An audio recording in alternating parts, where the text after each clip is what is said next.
జరుగుండాలి. So మాట్లాడదాం. మనతో పాటు వి ప్రకాష్ గారు జలవనరుల నిపుణులు జాయిన్ అవుతున్నారు చర్చలో. సో ప్రకాష్ గారు గుడ్ ఈవినింగ్. రేవంత్ రెడ్డి నేను స్టేట్మెంట్ ఇచ్చారు, దాని వినియోగంలోకి తీసుకొస్తాం ఆ 3 బ్యారేజీలను కూడా నిన్న చెప్పారు. సో సరే, ఇంతకుముందు స్ట్రాటజీస్ ఎట్లా ఉన్నా అది ఒక మంచి స్టేట్మెంట్, వాటిని వినియోగంలోకి తీసుకొస్తామని చెప్పడం. ఇప్పుడు అవసరం పడలేదు, బట్ నెక్స్ట్ ఇయర్స్ లో అవసరం పడవచ్చు. నెక్స్ట్ ఇయర్ ఇప్పుడు మొన్న ఇయర్ లానినో అంటే ఎక్కువ వర్షపాతం. ఇప్పుడు రాబోయే సంవత్సరం ఎల్నినో అంటున్నారు. ఎల్నినో అంటే పసిఫిక్ మహాసముద్రంలో జలాలు వేడెక్కి కరువు వచ్చేందుకు ఎక్కువ ఛాన్స్ ఉన్న 4 సంవత్సరాల్లో 1 సంవత్సరం ఎల్నినో అవుతుంది, 1 సంవత్సరం లానినో అవుతుంది. So next year El Niño year అంటున్నారు. అయితే భరత్ గారు, అంటే రాజకీయాలు పక్కకు పెడితే కాళేశ్వరం తప్ప మనకు వేరే మార్గం లేదు. ఎందుకంటే 968 టీఎంసీలు మనం వాడుకోవాలనుకుంటే పైననేమో నీళ్లు వచ్చే పరిస్థితి లేదు. ఎప్పుడో బాగా వర్షపాతం ఉన్నప్పుడు తప్ప మహారాష్ట్ర నుంచి మనకు నీళ్లు వచ్చే అవకాశమే లేదు. బాబ్లీ ప్రాజెక్ట్ తో పాటుగా 13 బ్యారేజీలు కట్టారు ఆ గైక్వాడ్ ప్రాజెక్ట్ కింద, అంటే ఔరంగాబాద్ దగ్గర నుంచి ఇక్కడ వరకు. మరి అటువంటిప్పుడు ఇంకా మనకు వేరే సోర్స్ ఏం లేదు. మంజీరాలో కూడా నీళ్లు వచ్చే అవకాశం లేదు. ఎందుకంటే మంజీరా మొదటి ట్రిబ్యూటరీ గోదావరికి. మహారాష్ట్రలో 32 బ్యారేజీలు కట్టారు, కర్ణాటకలో 5 బ్యారేజీలు కట్టారు, బాల్కీ తాలూకా బీదర్ జిల్లా.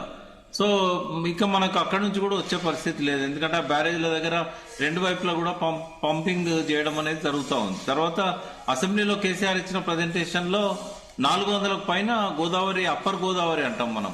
ఈ అప్పర్ గోదావరిలో శ్రీరామ్ సాగర్ పైన ఉన్నదంతా అప్పర్ గోదావరి. మనకు నీళ్లు రాకుండా మొత్తం బ్యారేజీలన్నీ కూడా 400 పైన కట్టి పంపింగ్ స్టేషన్స్ పెట్టుకున్నారు.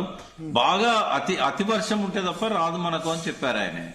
అదే విధంగా లోయర్ గోదావరి 2016 సంవత్సరం తర్వాత ప్రతి సంవత్సరం శ్రీరామ్ సాగర్ ప్రాజెక్ట్ నిండుతుంది, ప్రతి సంవత్సరం ఎల్లంపల్లి నిండుతుంది.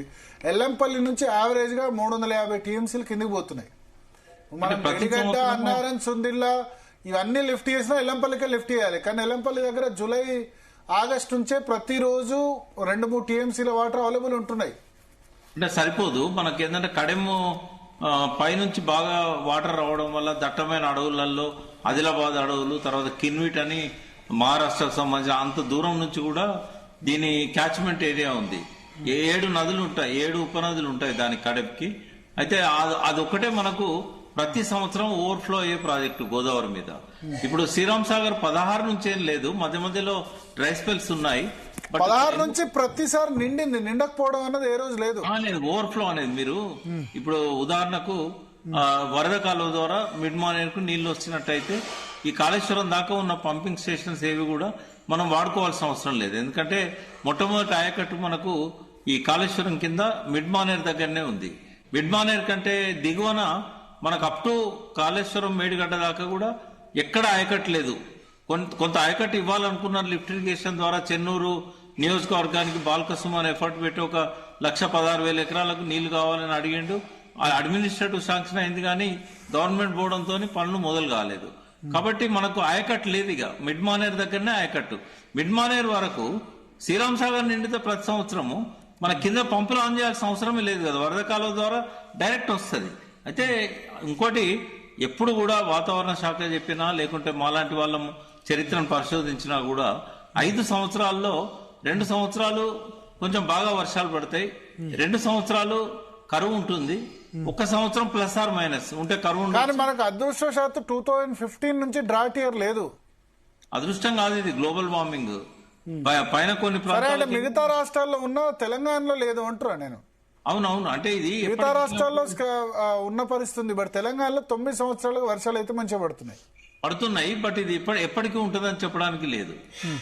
మీకు తెలుసు కదా, లాస్ట్ టైం నేను మాట అన్నందుకు ట్రోల్ చేశారు.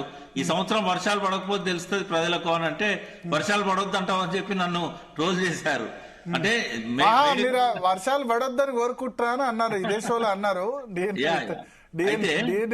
అన్నారు మీరు. అంటే నేను ఎందుకు అన్నాను అంటే కాళేశ్వరం గొప్పతనం తెలవాలంటే అవి డ్రాట్ ఉన్నప్పుడే తెలుస్తుంది. నీళ్లు బాగా వర్షాలు ఉన్నప్పుడు కాళేశ్వరం గొప్పతనం తెలియదు. ఈవెన్ హైదరాబాద్ లో కూడా తాగడానికి నీళ్లు ఉండవు. కాళేశ్వరం కనుక అంటే వర్షాలు పడకపోతే కాళేశ్వరం ద్వారా మనం నీళ్లు తీసుకోవద్దు అనుకుంటే హైదరాబాద్ సిటీకే నీళ్లు ఉండవు. ఇప్పుడు ఎందుకు రేవంత్ రెడ్డి గారు ఎందుకంటున్నాడు, ఎందుకు మాట మార్చాడు, అంతకుముందు దాని అవసరం లేదు, ఇది వేస్ట్ ప్రాజెక్టు, తుమ్మిడేటి దగ్గర తీసుకోవచ్చు అంటే ఇప్పుడు ఆయన రియలైజ్ అయ్యండి. ఎందుకు అంటే ఇప్పుడేమో రాజకీయాలు, ఇప్పుడు ఎలక్షన్స్ ఏం లేవు, ఈ అంటే మనకి కాళేశ్వరం గురించి ఇప్పుడు అబద్ధాలు గాని అసత్యాలు గాని ఆయనకు అవసరం లేదు. రెండోది ఇప్పుడు అది ఎంపీటీసీ, జెడ్పీటీసీ, జిహెచ్ఎంసీ వాటి మీద ఉండాల్సిన ఎఫెక్ట్ ఆల్రెడీ ఉంది. నీళ్లతో కొత్తగా వచ్చేది లేదు, పోయేది లేదు. ఏమన్నా రైతు బంధు ఇస్తలేడని రివర్స్ అవుతారా, లేకుంటే పోల్ మేనేజ్మెంట్ లో రేవంత్ రెడ్డి సక్సెస్ అవుతాడా చెప్పలేము. నేనైతే ఐఎమ్ నాట్ షూర్. ఇప్పటికీ రేవంత్ రెడ్డి మించినోడైతే లేడు పోల్ మేనేజ్మెంట్ లో, బట్ ఆయన ఫెయిల్ అవుతాడని నేను అనుకోవట్లేదు. అక్కడ కూడా ఆయన సక్సెస్ అయ్యే అవకాశాలే ఉన్నాయి. బట్ కాళేశ్వరం అనేది ఇప్పుడు ఎందుకు అవసరం అంటే ఇక్కడ ట్విన్ రిజర్వాయర్స్ కి ఆయన గండిపేట కానీ హిమాయత్ సాగర్ కానీ ఆయన కాళేశ్వరాన్ని లింక్ చేస్తున్నాడు. తర్వాత హైదరాబాద్ మంచినీటి అవసరాలు, తాగునీటి అవసరాలు పెరిగిపోతున్నాయి, ఇండస్ట్రియల్ అవసరాలు పెరిగిపోతున్నాయి. రేపు 4th సిటీ ఇట్లాంటివి ఆయన డెవలప్ చేయాలనే డ్రీమ్ ఉంది ఆయనకి. నెక్స్ట్ 2-3 ఇయర్స్ ఏంటంటే మళ్ళీ ఎలక్షన్స్ ఇయర్ వస్తున్నది. ఈ 2 ఏళ్ళు కనుక ఆయన నీటి కొరత లేకుండా ఈవెన్ హైదరాబాద్ సిటీలో కూడా రోజు 2 గంటలో 1 గంట ఇంటింటికి డ్రింకింగ్ వాటర్ ఇవ్వగలిగినట్టయితే ఇక్కడ ఇప్పుడు రాబోయే 2-3 నెలల్లోనే 3 కార్పొరేషన్స్ కి ఇక్కడ ఎన్నికలు జరగబోతున్నాయి. అంటే ఒక సోర్స్ క్రియేట్ చేశాను నేను. ఈ ట్విన్ రిజర్వాయర్స్ ని డ్రింకింగ్ వాటర్ కోసం నేను గోదావరితో నింపి మీకు నీళ్ల కొరత లేకుండా చూస్తాను అని ఇట్లాంటివన్నీ కూడా ఏంటంటే ఆయన చెప్పే అవకాశం ఉంటది. రెండవది పోలవరం కోసమే దీన్ని రిపేర్ ఆపారనేది నాకున్న బలమైన నమ్మకం. ఎందుకంటే పోలవరం కంప్లీట్ అయ్యేదాకా మేడిగడ్డ రిపేర్ చేయడు, పోలవరం దగ్గరికి వచ్చినప్పుడు మేడిగడ్డ రిపేర్లు మొదలు పెడతారని చాలాసార్లు చెప్పాను నేను. ఎందుకంటే డెల్టాకు పోలవరం ఆ కింద కూడా ఫుల్ వాటర్ పోతున్నాయి, మేడిగడ్డ కింద సఫిషియెంట్ వాటర్ లేదు భరత్. మీరు ఒకసారి ధవళేశ్వరం ఆనకట్ట అని చెప్పి వికీపీడియాలో చూడండి.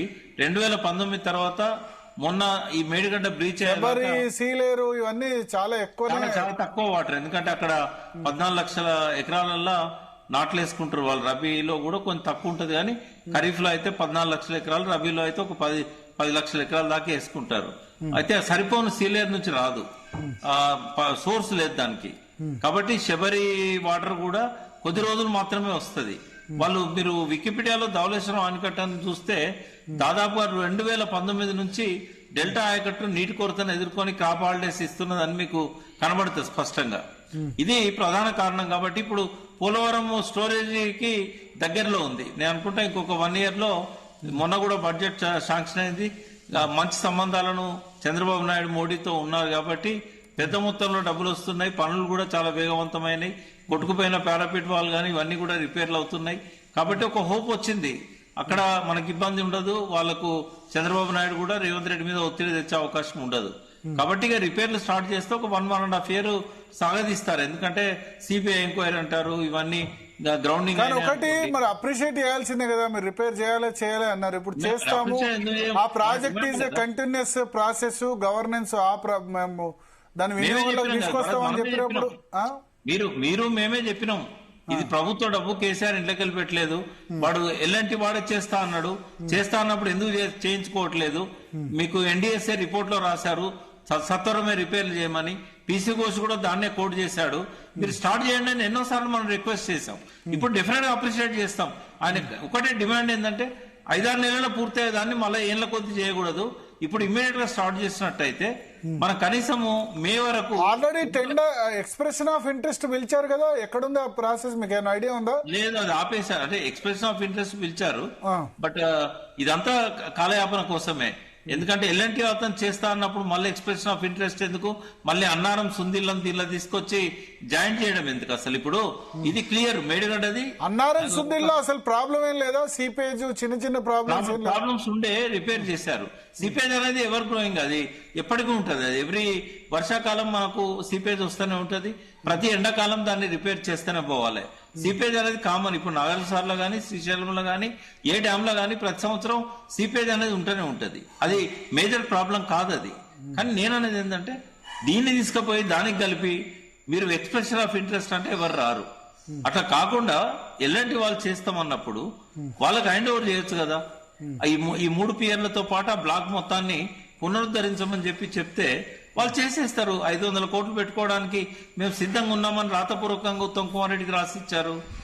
కాబట్టి దీన్ని దాంతో కలపొద్దు, తొందరగా దీన్ని కానీ అంటే ఎల్ఎన్టీ పరిధిలోకి రాదు కదా, వాళ్ళు ప్రాజెక్ట్ కు 3 years అన్నారు. 3 years తర్వాత ఇది గుంగిపోయింది, క్యాన్సిల్ చేశారు. అది ఏంటంటే 3 years అనేది అక్కడ పనులు కంప్లీట్ చేశామని చెప్పి హ్యాండ్ ఓవర్ చేయడమే గానీ వాళ్ళకి 10 years దాకా లయబిలిటీ ఉంటది. ఏంటంటే రేపు ఏదైనా అన్ఫోల్డ్ యాక్టివిటీ ఏదైనా జరిగిందనుకోండి, న్యాచురల్ గా జరిగితే పర్వాలేదు, లేదు వీళ్ళ లోపం వల్ల జరిగింది అనుకోండి 10 ఏళ్ల దాకా లయబిలిటీ ఉంటది.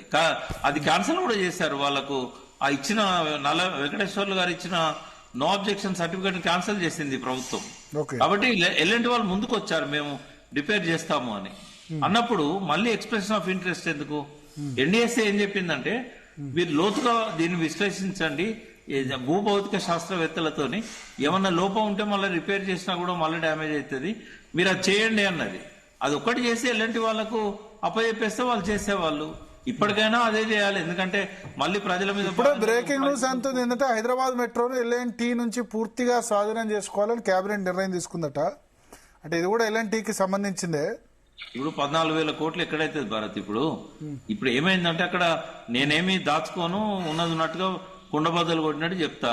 కమిషన్ అడిగారు ఏది కాళేశ్వరం పనులలో, అయితే ఎల్ఎన్టీ వాడు మీరు ఏ ఇంజనీర్ అయినా మీరు రిటైర్ అయిన చాలా మంది రిటైర్ అయ్యారు, మేడిగడ్డ మీద పనిచేసిన వాళ్ళు, మీరు ఎవరినైనా అడగండి, రూపాయి లంచం ఇయ్యడు ఎల్ఎన్టీ వాడు.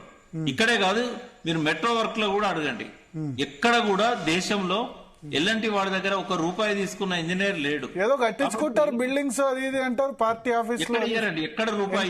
ఎన్టీఆర్ ట్రస్ట్ భవన్ ఎల్ఎన్టీ కట్టిందంటారు. అంటే ఇట్లాంటి ఏమన్నా వాళ్ళు ఎక్స్ట్రా ఫేవర్ చేయమంటే చేస్తారు కావచ్చు, కానీ లంచాలు ఇచ్చడం అయితే ఉండదు. ఎవరైనా ముఖ్యమంత్రి స్థాయి వ్యక్తి మాకు కొద్ది ఫేవర్ చేయండి అంటే మా దగ్గర ఇదంతా ఉంది, మీరు మెటీరియల్ ఇవ్వండి కట్టి పెడతామని చెప్తారు. బట్ ఎల్ఎన్టీ అనేది ఓనర్ లేడు, దానికి లంచాలు ఇచ్చడానికి డబ్బులు కాజేయడానికి షేర్ హోల్డర్సే ఓనర్స్.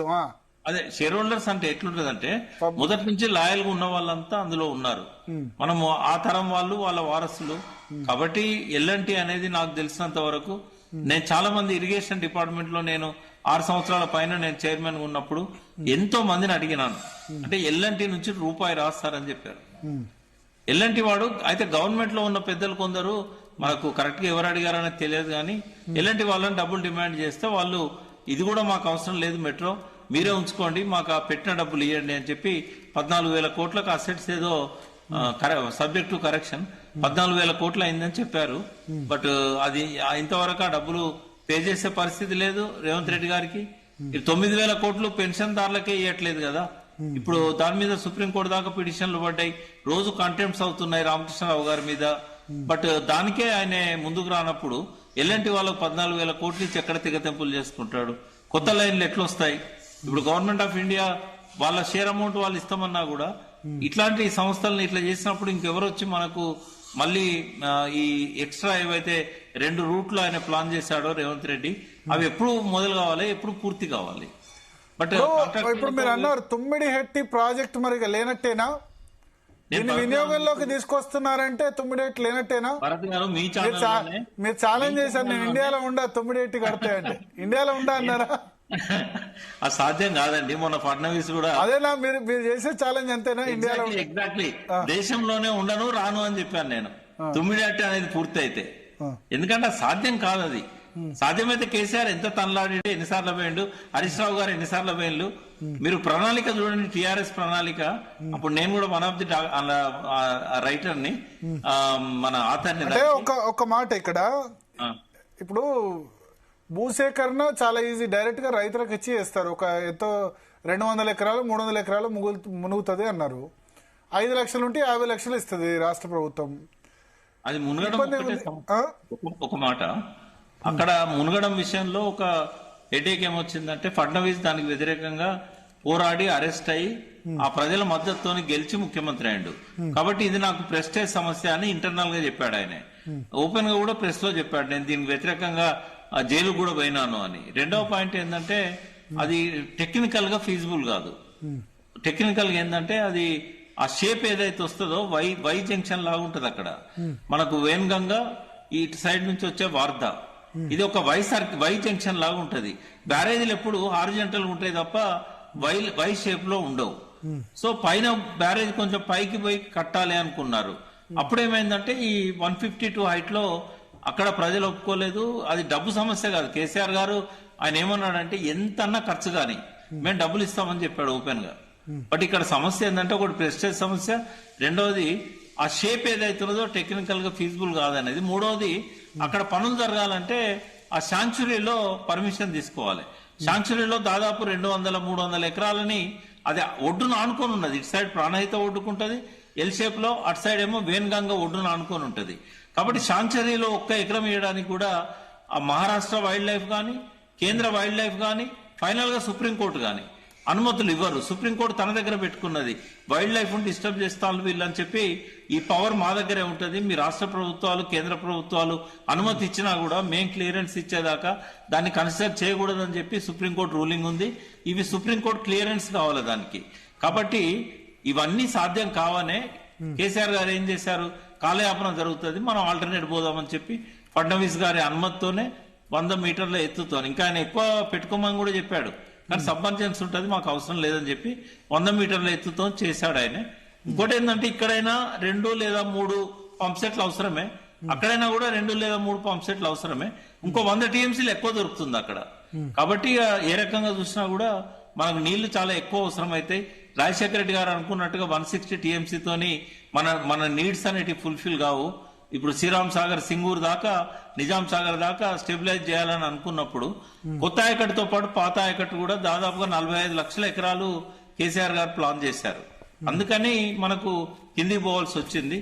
ఈ టెక్నికల్ గా ఏ రకంగానైనా మనం లిఫ్ట్ చేసుకోవచ్చు అనుకున్నప్పుడు మనకు నీళ్ళ అవకాశం ఉన్న కాడ నుంచి ఎక్కువ నీళ్ళ అవకాశం ఉన్న కాడ నుంచి తీసుకోవడం అనేది కరెక్ట్ అవుతుంది. ఇక దానిలో ఉన్న కొన్ని సంక్లిష్టతలు అర్థం చేసుకుంటే అర్థమవుతాయి అవి. కానీ తుమ్మిడొట్టి అనేది సాధ్యం కాదు. వాళ్ళు మధ్యలో ఒక సుందిళ్లకు పంపింగ్ చేసే ఒక స్కీమ్ పెట్టారు, అది సాధ్యమవుతుంది. బట్ తుమ్మిడొట్టి దగ్గర బ్యారేజ్ కట్టడం సాధ్యం కాదు. కట్టరు అంటే కట్టనట్టేనా ఇంకా కాంగ్రెస్ అంటే ఇప్పుడు వాళ్ళు మార్చుకున్న పద్ధతి నేను కూడా సపోర్ట్ చేశాను. ఏంటంటే 2 బ్యారేజీలు అవాయిడ్ చేసి 2 పంపింగ్ స్టేషన్స్ అవాయిడ్ చేసి నేరుగా సుందిళ్లకు ఒక వాగు ద్వారా అక్కడి నుంచి పంపింగ్ చేయడం అనేది సాధ్యమవుతుంది. ప్రకాష్ గారు, ఇప్పుడు గతంలో కాళేశ్వరానికి పెట్టిన డబ్బుతో చాలా ప్రాజెక్టులు కట్టొచ్చు, బాగు చేయొచ్చని సీఎం రేవంత్ పదే ప్రస్తావించారు కదా. ఇప్పుడు ఏంటి కాళేశ్వరం పరిస్థితి ఏంటి? తెలియదమ్మా ఆయనకు కాళేశ్వరంలో ఎన్ని ప్యాకేజీలు ఉన్నాయి, ఎన్ని స్ట్రక్చర్స్ ఉన్నాయి, ఒక్కొక్క దానికి ఎంత ఖర్చు అయింది. ఎవరన్నా దాని మీద పరిశోధన చేస్తే మనకు అందరికి అర్థమయ్యేది ఏంటంటే మిగతా ప్రాజెక్టులలో జరిగిన కరప్షన్ కంటే కాళేశ్వరంలో చాలా తక్కువ కరప్షన్ జరిగింది. మిగతా ప్రాజెక్టులలో ముంపు కంటే కాళేశ్వరంలో ముంపు చాలా తక్కువ. వాడి పే చేసిన అమౌంట్ చాలా తక్కువ. ఇట్లా మల్లన్న సాగర్ ఎంత రచ్చరచ్చ అయితే అది ఒక్కటే ఎక్సెప్ట్ మల్లన్న సాగర్ 50 టీఎంసీల రిజర్వాయర్ 50 టీఎంసీలు కరెక్టే కానీ భారత్, ఎంత వర్షాలు పడకపోయినా ఒక 100 సంవత్సరాలు మనకు హైదరాబాద్ కి మల్లన్న సాగరే అది మనకు అది సోర్స్ అన్నట్టు. ఎందుకంటే అక్కడ నుంచి మనకు చాలా దిక్కుల గ్రావిటీతో తీసుకుపోవచ్చు. మల్లన్న సాగర్ మీద ముఖ్యమంత్రి గారు ఎందుకు పట్టుదలగా ఉండేది ఆ రోజుల్లో అంటే మనకు అక్కడ హెడప్ వచ్చింది. సింగూరు కూడా గ్రావిటీతో తీసుకుపోయే అంత అవకాశం వచ్చింది అక్కడ. తర్వాత నిజాం సాగర్ కి ఆల్రెడీ గ్రావిటీతో తీసుకుపోయారు, అప్పర్ మానే డ్యామ్ కి గ్రావిటీతో తీసుకుపోయారు, గుడలేరు వాగు, హల్దీ వాగు, తర్వాత సింగూరుకు మా కెనాల్స్, ఇవన్నీ కూడా ఏంటంటే అదొక అద్భుతమైన ప్లేస్. అది అక్కడ వాగు లేకపోయినా కూడా అది అక్కడ కట్టడం అనేది హైట్ అనేది మనకు ఒక అద్భుతమైన అవకాశం. హైదరాబాద్ కి ఇప్పుడు గండిపేటకైనా హిమాయత్ సాగర్ కైనా నీళ్లు రావాలి. ఇంకో 100 ఏళ్ల దాకా హైదరాబాద్ కు నీటి కరువు ఉండొద్దంటే మల్లన్న సాగర్ ఒక్కటే శరణ్యం. అందుకని సఫిషియెంట్ స్టోరేజ్ ఉండాలి అని చెప్పి అదొక డిఫరెంట్ రిజర్వాయర్ రౌండ్ ఉంటుంది, మీరు చూశారు కదా. సో ఇటువంటి మనకి ఎక్కడ కనబడవు. రిజర్వాయర్ అంటే ఒక పక్క కట్ట ఉంటది, ఇంకో పక్కకు ఓపెన్ గా నీళ్లు పోతూనే ఉంటాయి ఒక 15-20 కిలోమీటర్లు శ్రీరామ్ సాగర్ లాగా. మీ ఎల్లంపల్లి వాటర్ కూడా మీ ఊరు దాకా వస్తాయి వెనకాల, ఎందుకంటే వాటికి రౌండ్ లేదు. ఇప్పుడు పాములపర్తి రిజర్వాయర్ అంటే కొండపోచమ్మ సాగర్ గాని మల్లన్న సాగర్ గాని రౌండ్ కట్టడం వల్ల హైట్ పెరుగుతుంది, ఎక్కువ స్టోరేజ్ వస్తుంది, తక్కువ ముంపు అవుతుంది. ఇదే 50 టీఎంసీల మీరు ప్రపంచంలో భారతదేశంలో ఎక్కడ చూసినా కూడా ఇంతకంటే ఒక 10 రెట్లు ఎక్కువ ల్యాండ్ అక్విజిషన్ చేయాల్సి వచ్చేది, 10 రెట్లు ఎక్కువ ఊర్లను ముంచాల్సి వచ్చేది. అదొక అద్భుతమైన కట్టడం అది. అందుకే చాలా ఉన్నాయి అందులో మనం అప్రిషియేట్ చేయాల్సినవి. కానీ ఈ రాజకీయ వృధలో అన్ని కొట్టుకుపోయినాయి. దేనికి ప్రాముఖ్యత ఇవ్వాలి, ఏది అసలు వాస్తవము, ఏది మంచిది, ఏది చెడ్డది అనే విచక్షణ ప్రజలకు తెలుసుకునే ఓపిక పోయింది, మనలాంటి వాళ్ళకి చెప్పే ఓపిక కూడా పోయింది. ఓకే, నిన్న దేవాదుల సందర్భంగా ఆయన మాట్లాడారు, 2 ఏళ్లలో కంప్లీట్ చేస్తాం మొత్తం. మీ ద్వారా అభినందనలు రేవంత్ రెడ్డి గారికి. అంటే 2 ఏళ్లలో కంప్లీట్ చేస్తాం, పెండింగ్ లో ఉన్నాయని కూడా చెప్పారు దేవాదుల.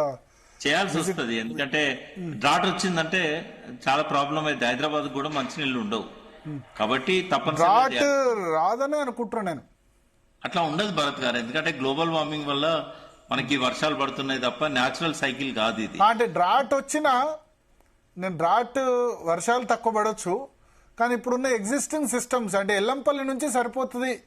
సరే మేడిగడ్డ చేయకుండా ఎల్లంపల్లి నుంచి వాటర్ కడెం నుంచి ఎట్లా వస్తున్నాయి కదా, ఎల్లంపల్లిలో సగటు 300 టీఎంసీలు పోతుంది లాస్ట్ 7 సంవత్సరాలుగా. ఇక్కడ ఎల్లంపల్లి బ్యాక్ వాటర్ లో మా ఊరు ఉంటుంది. నేను ప్రతిసారి ఎల్లంపల్లి నిండడం 20 టీఎంసీల ప్రాజెక్ట్ కానీ యావరేజ్ 300 టీఎంసీలు కింద వెళ్ళిపోతుంది. నేనేమంటున్నా, మీకు ఒక 100 టీఎంసీలు పోయినా సరిపోతుంది కదా దాని కింద. ఇప్పుడు 300 టీఎంసీలు పోతుంది. కడెం నుంచి మాక్సిమం వస్తే ఒక 40-50 టీఎంసీ వస్తుంది. ఇప్పుడు మీరు అన్న లెక్కలు ఏంటంటే పైనుంచి శ్రీరామ్ సాగర్ నుంచి ఎల్లంపల్లి మధ్యలో కూడా చాలా పరివాహక ప్రాంతం ఉంది. ఇంతకుముందు ఏది లేదు, ఎల్లంపల్లి కట్టేంత వరకు కూడా అదంతా కింది పోడే. శ్రీరామ్ సాగర్ తర్వాత కింద ఆపేందుకు ఏం లేకుండే. ఆ క్యాచ్మెంట్ శ్రీరామ్ సాగర్ నుంచి ఎల్లంపల్లి క్యాచ్మెంట్ ఏరియా కూడా నిర్మల్లో వర్షం పడ్డా లేకపోతే ఆదిలాబాద్ నిజామాబాద్ లో పడ్డా. మాట నేను చెప్తాను మీకు, నిర్మల ఏరియా అంతా కూడా ఈ కడెం క్యాచ్మెంట్ ఏరియానే. కింద సదర్ మార్ట్ కట్టారు, శ్రీరామ్ సాగర్ నుంచి సదర్ మార్ట్ కు వచ్చిన తర్వాత అక్కడ నుంచి కెనాల్స్ కి వెళ్తాయి. సదర్ మార్ట్ కదా, అది చిన్న ప్రాజెక్టే కదా, సదర్ మార్ట్ చిన్నదే కానీ ఓల్డ్ ప్రాజెక్టు వేరే ఉంది, తర్వాత కట్టిన ప్రాజెక్టు వేరే ఉంది. తర్వాత నేను అనేది ఏంటంటే గ్లోబల్ వార్మింగ్ వల్ల పడుతున్నాయి తప్ప క్లౌడ్ బర్స్ట్ వల్ల పడుతున్నాయి కానీ ఎప్పటికీ ఇట్లాగే ఉంటుందని. 17-19 లో కొంత తక్కువ వర్షపాతం నమోదైంది, -15-17 కూడా, -15% కూడా. అప్పుడు కూడా ఎల్లంపల్లి నుంచి ఒక 150-200 టీఎంసీలు కింద పోయినా. నేను అనుకున్నా ఎల్లంపల్లి యావరేజ్ 63 టీఎంసీలో 70 టీఎంసీలు అని అంచనా వేశారట. లాస్ట్ 20 ఇయర్స్ కూడా తీయండి, తెలంగాణ రాకముందు 20 సంవత్సరాల్లో ఎన్ని సంవత్సరాలు శ్రీరామ్ సాగర్ ఓవర్ఫ్లో అయింది. అట్లాగే ఒకసారి ఎల్లంపల్లి కింద నుంచి ఒక 150 టీఎంసీలు పోయినాయి అనుకోండి ప్రతి సంవత్సరం, సరిపోతాయి కదా తెలంగాణ యూసేజ్ కి? సరిపోదు. 300 ఇప్పుడు పోయినాయి, దాని సగం పోయినాయి అనుకోండి. సరిపోదు, ఎందుకంటే 40-50 టీఎంసీలు మనకు హైదరాబాద్ కావాలి, తర్వాత ఎన్టీపీసీకి కావాలి, తర్వాత మనకి ఎన్ రూట్ విలేజెస్ కావాలి, తర్వాత పాత ప్రాజెక్టుల స్టెబిలైజేషన్ కావాలి. అంతా మనము మీరు ఒక్కసారి టైం ఉన్నప్పుడు కేసీఆర్ గారి ప్రజెంటేషన్ ఇంకా యూట్యూబ్ లో ఉంది, ఒక్కసారి చూడండి. ఆయన పూర్తిగా దాని మీద ఒక అవగాహన ఇచ్చాడు. అది అందులో ఏంటంటే మనకు ఇట్లా నీళ్లు వచ్చినాక కాళేశ్వరం ఎందుకు అవసరము, రాజశేఖర రెడ్డి గారు 9 ఎందుకు కట్టాలనుకునేవాడు, ప్రాణహిత చేయాలనే ఆలోచన ఎందుకు వచ్చేది. అయితే అందరు పొరపాటు అంటే అప్పుడు ఎల్లంపల్లి కూడా లేదు కదా, ఎల్లంపల్లి కూడా లేదు. శ్రీరామ్ సాగర్ దగ్గర ఉన్న ప్రతి నీటి బొట్టు కిందికి పోవడం తప్ప ఏం లేదు అక్కడ వరకు కూడా. ఆ తర్వాత ప్రాజెక్టే లేదు. ఎల్లంపల్లి గేట్స్ పెట్టలేదు, టిఆర్ఎస్ వచ్చినాక గేట్స్ పెట్టింది 2014 తర్వాత. 16 పెట్టారు గేట్స్. 16 అందరు పొరపాటు పడేది ఏంటంటే ఇప్పుడు 152 దగ్గర తుమ్మిడిహట్టి రిజర్వాయర్ నిర్మాణం అయితే ఈ ఎల్లంపల్లి ఎత్తు కూడా 148 ఆ రేంజ్ లో ఉంటది. కాబట్టి గ్రావిటీతో అక్కడ నుంచి నీళ్లు తీసుకురావచ్చు అనేది చాలా సార్లు మన రేవంత్ రెడ్డి గారు కానీ ఉత్తమ్ కుమార్ రెడ్డి కానీ ఇంకా కొంతమంది కానీ చెప్తుంటారు. బట్ సింగరేణి అడ్డుపడకపోతే నిజంగానే గ్రావిటీతో నీళ్లు వచ్చేది, కానీ సింగరేణి కోల్ మైన్స్ ఉండడం వల్ల అది సాధ్యం కాలేదు. అందుకే అక్కడ మనం లిఫ్ట్ చేసుకోవాల్సిన పరిస్థితి 148 నుంచి మనకు వస్తున్నది. అట్లా 2 లిఫ్ట్లు 3 లిఫ్ట్లు అవసరం అవుతున్నాయి ఇక్కడికి వచ్చేసరికి. ఇదంతా కొంచెం ఈ రాజకీయ రోజులో కొట్టుకుపోయింది. సరే ఏదేమైనా కూడా ఇవాళ అది నిజంగానే 2 ఇయర్స్ లో ఆయన కంప్లీట్ చేయగలిగితే సంతోషమే. కనీసం కేసీఆర్ గారి పేరు ప్రఖ్యాతులను నిలబెట్టిన వాడు అవుతాడు. ప్రజలకు కూడా అర్థమవుతుంది రేవంత్ రెడ్డి ఇన్నాళ్ళు చెప్పింది అబద్ధము, కాళేశ్వరమే మనకు దిక్కు అనేది. అది కరెక్ట్ గా సరైన సమయానికి ఆ ప్రాజెక్టు పూర్తయితే ఆ క్రెడిట్ రేవంత్ రెడ్డి. ఒక మాట అన్నాడు, కాళేశ్వరంతో సంబంధం లేకుండా రికార్డ్ ప్యాడీ ప్రొడక్షన్, రికార్డ్ వరి ప్రొడక్షన్ జరిగిందా లేదా? వాస్తవం అనిపిస్తుంది నాకు. మరి సన్నబియ్యం కూడా విపరీతంగా పండుతుంది తెలంగాణ. సన్నబియ్యం కూడా బోనస్ ఇచ్చిన తర్వాత చాలా చాలా పెద్ద ఎత్తున సన్నబియ్యం పెరిగింది. నేనేమంటున్నా, 29 లక్షల పంపు సెట్లు పనిచేస్తున్నాయి, 24 గంటల కరెంట్ వస్తున్నది, గ్రౌండ్ వాటర్ మొత్తం తోడుతుంది. ఇక్కడ ఒకటి 24 లక్షలు కాంగ్రెస్ వస్తే 24 గంటల కరెంట్ రాదన్నారు, మరి వస్తున్నది కదా.